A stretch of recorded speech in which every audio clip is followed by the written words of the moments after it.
It's a coming of age story. It's where that tragic moment in any child's life where you sort of discover that your parents are fallible, and it's about coming to terms with that. She's on a journey to find her father, and we follow her through this landscape of Hawke's Bay, which is, it's beautiful, but it's dangerous.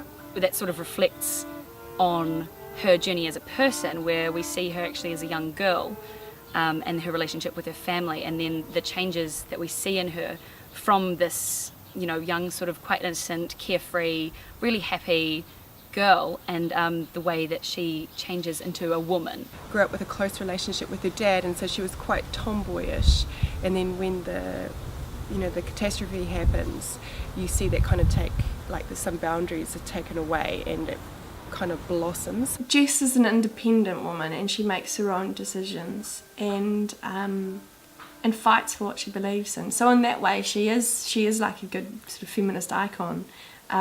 Before her time, definitely. And I think of her very much as kind of personifying the pioneer Kiwi woman, that spirit that you were somewhere that was a hard landscape to learn how to live, and you adapt. Oh, I love playing Jess. It's really fun. She's awesome. She rides horses. She shoots guns. She's pretty badass.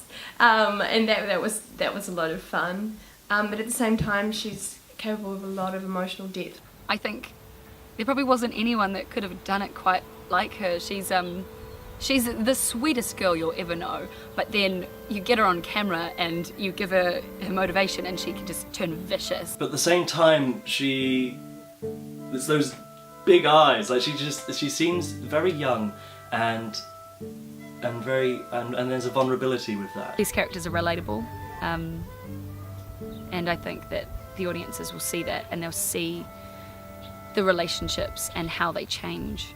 I sort of hope they feel quite, in a way, inspired by Jess's decision.